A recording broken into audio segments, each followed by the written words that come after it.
Olá pessoal, nosso estudo hoje é da segunda parte de Marcos, capítulo 14, a partir do versículo 43. Primeiramente, vamos orar? Pai Celestial, nos colocamos diante do Senhor, da Tua presença gloriosa. Pedimos que mais uma vez seja o Espírito Santo a ministrar neste vídeo, seja o Espírito Santo a nos ensinar. Todos nós, ó Deus, carecemos do Senhor, carecemos de Te ouvir. Não queremos ser alimentados, Pai, com doutrinas, com distorções da Tua palavra, mas queremos ser alimentados com aquilo que é a Tua verdade. Jorra sobre nós, Senhor, a Tua palavra, o Teu ensino, e que o Teu ensino encontre nos nossos corações terreno fértil, verdadeiramente fértil para frutificar. Que a palavra que for ministrada, ó Deus, que venha do Senhor, não se perca, mas gere frutos para a honra do Teu nome. Assim nós pedimos em nome do nosso Senhor Jesus. Amém.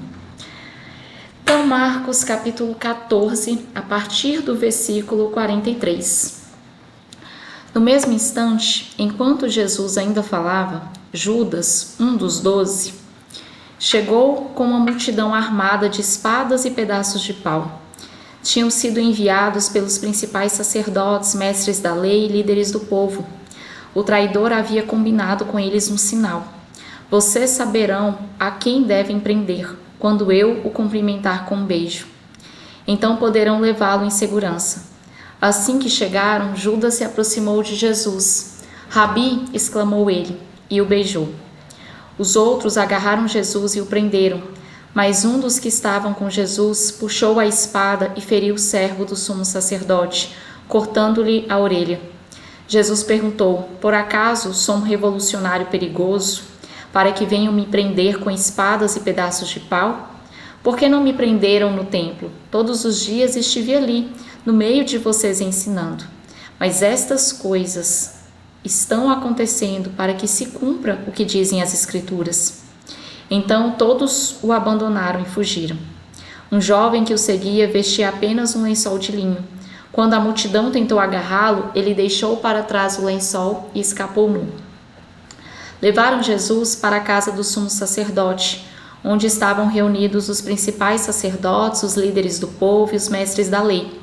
Pedro seguia Jesus de longe e entrou no pátio do sumo sacerdote. Ali sentou-se com os guardas para se aquecer junto ao fogo. Lá dentro, os principais sacerdotes e todo o conselho dos líderes do povo tentavam, sem sucesso, encontrar provas contra Jesus para que pudessem condená-lo à morte. Muitas testemunhas falsas deram depoimentos, mas elas se contradiziam. Por fim, alguns homens se levantaram e apresentaram o seguinte testemunho falso: nós o ouvimos dizer: destruirei este templo feito por mãos humanas, e em 3 dias construirei outro não feito por mãos humanas. Mas nem assim seus depoimentos eram coerentes. Então o sumo sacerdote se levantou diante dos demais e perguntou a Jesus: você não vai responder a essas acusações? O que tem a dizer em sua defesa? Jesus, no entanto, permaneceu calado e não deu resposta alguma. Então o sumo sacerdote perguntou: você é o Cristo, o Filho de Deus bendito? Eu sou, disse Jesus. E vocês verão o Filho do Homem sentado à direita do Deus poderoso e vindo sobre as nuvens do céu. Então o sumo sacerdote rasgou as vestes e disse: que necessidade temos de outras testemunhas? Todos ouviram a blasfêmia. Qual é o veredito? E todos o julgaram culpado e o condenaram à morte. Então alguns deles começaram a cuspir em Jesus. Vendaram seus olhos e lhe deram socos. Profetize para nós, zombavam. E os guardas lhe davam tapas enquanto o levavam. Enquanto isso, Pedro estava lá embaixo no pátio. Uma das criadas que trabalhava para o sumo sacerdote passou por ali e viu Pedro se aquecendo junto ao fogo. Olhou bem para ele e disse: você é um dos que estavam com Jesus de Nazaré. Ele, porém, negou: não faço a menor ideia do que você está falando. Disse e caminhou em direção à saída. Naquele instante, o galo cantou. Quando a criada o viu ali, começou a dizer aos outros: este homem com certeza é um deles. Mas Pedro negou novamente. Um pouco mais tarde, alguns dos que estavam por lá confrontaram Pedro, dizendo: você deve ser um deles, pois é galileu. Ele, porém, começou a praguejar e jurou: Não conheço esse homem de quem vocês estão falando. E no mesmo instante o galo cantou pela segunda vez. Então Pedro se lembrou das palavras de Jesus: Antes que o galo cante 2 vezes, você me negará 3 vezes. E começou a chorar. Essa parte, pessoal, fala basicamente da traição, de Jesus e do julgamento de Jesus.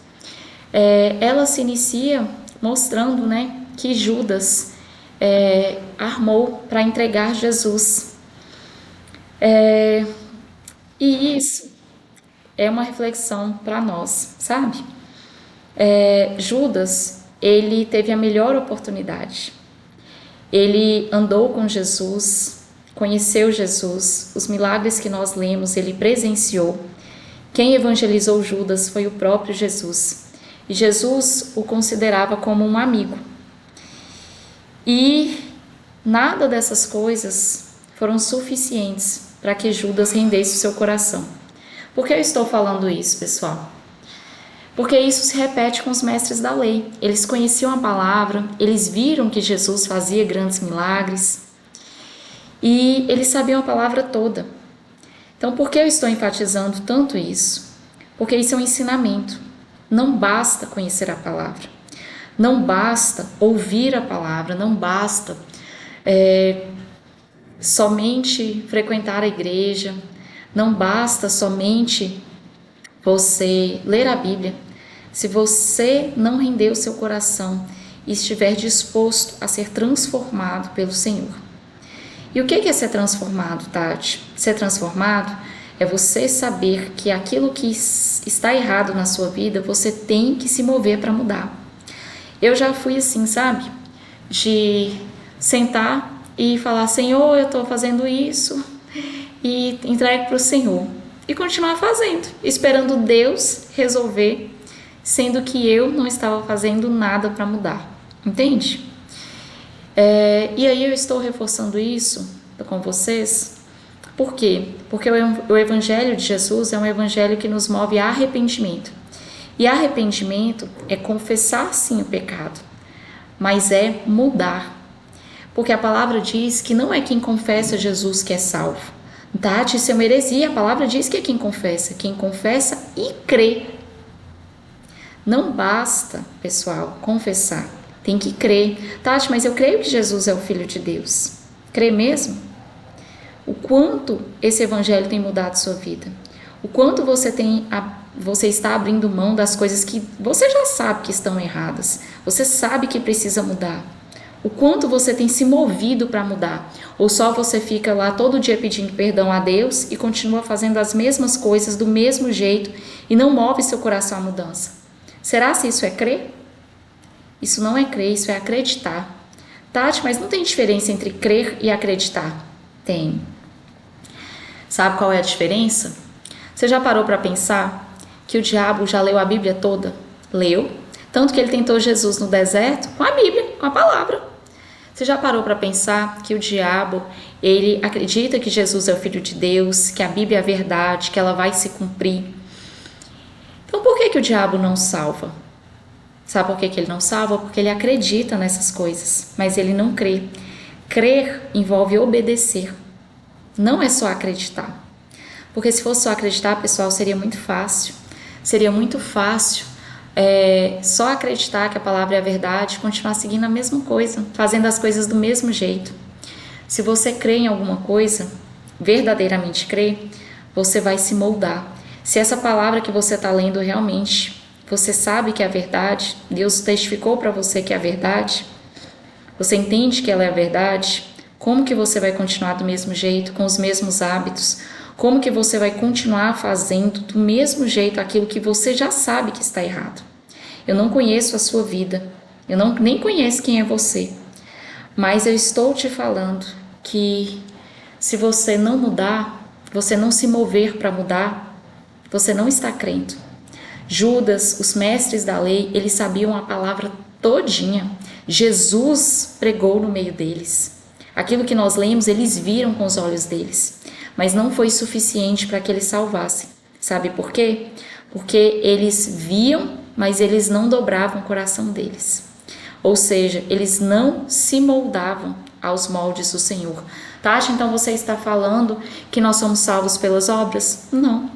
Não tem nada que nós fizéssemos que seria suficiente para pagar a conta do nosso pecado. Nós somos salvos através de Jesus.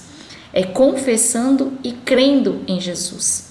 E crer envolve obedecer, porque é impossível você falar que você crê em Jesus, que você realmente crê e sua vida não mudar nada. Você continuar do mesmo jeito. Se Jesus te ensina o caminho, te ensina que você tem que mudar, que você tem que abandonar as coisas que estavam erradas, e ele não precisa falar para mim o que está errado na sua vida não, você já sabe. E aí, se você crê realmente nele, como que você continua do mesmo jeitinho? Não é que a gente consegue largar as coisas erradas do dia para a noite, mas a gente se move, entende? E aí, cada passinho que a gente dá se movendo, a gente vai se afastando do pecado, se aproximando do Senhor. É isso que eu estou falando. E aí,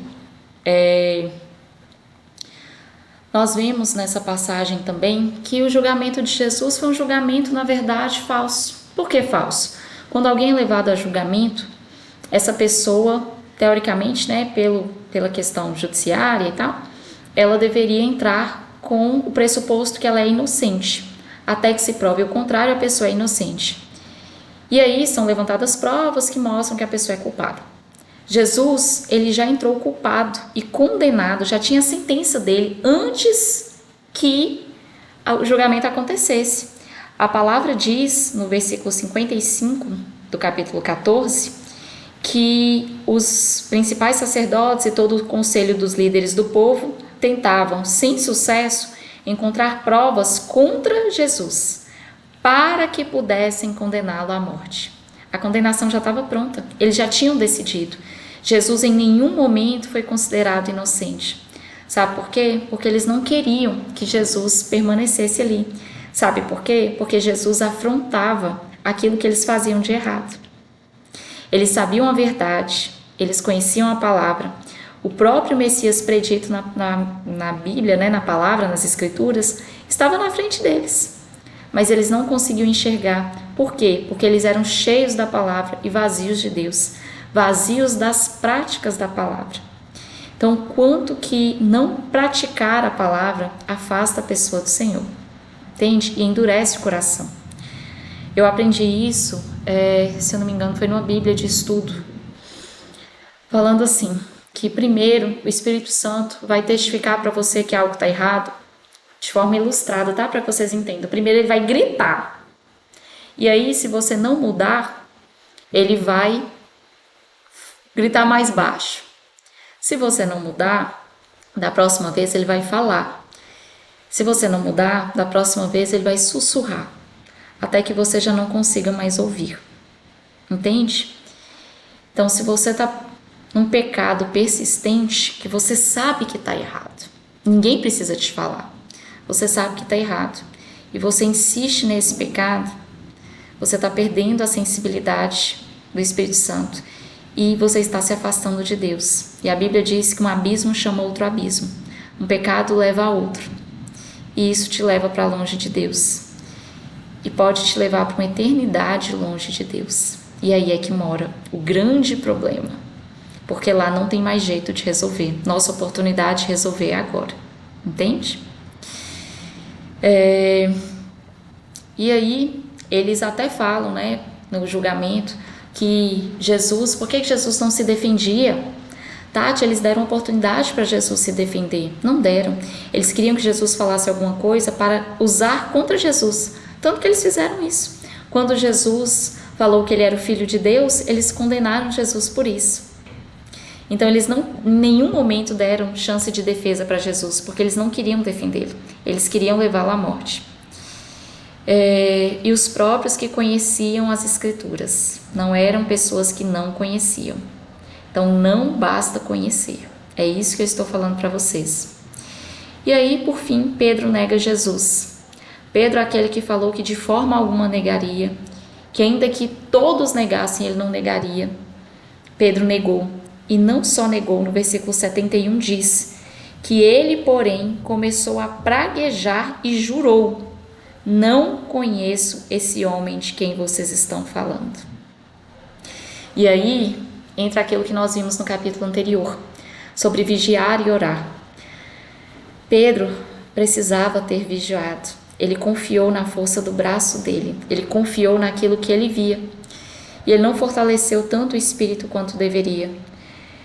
Tanto é que quando veio a aprovação, quando veio a oportunidade de realmente mostrar se ele serviu ou não, ele negou Jesus, e não uma, não duas, 3 vezes. Então ele teve a oportunidade na primeira de arrepender e não negar a segunda, teve a oportunidade na segunda de arrepender e não negar a terceira. Só que ele teve tanto medo das circunstâncias, das coisas que os olhos dele viam, medo de ser retalhado, de sofrer por causa de Jesus naquele momento, que ele negou Jesus, com até juramento, dizendo que não conhecia Jesus. Depois nós vemos que Pedro se arrependeu, inclusive morreu por causa de Jesus. Mas Pedro não precisava ter passado por isso, se ele tivesse fortalecido o espírito dele, como Jesus orientou no início desse capítulo. Vigiem e orem. Isso é um alerta para nós. Vigie e ore para que você não ceda à tentação. Vigia, esteja alerta espiritualmente daquilo que tem te rondado, que esteja te conduzindo para o pecado. E ore para fortalecer o seu espírito, para que o seu espírito seja mais forte do que a sua carne. Certo, pessoal? Então por hoje é isso. Um abraço para vocês e até o próximo capítulo.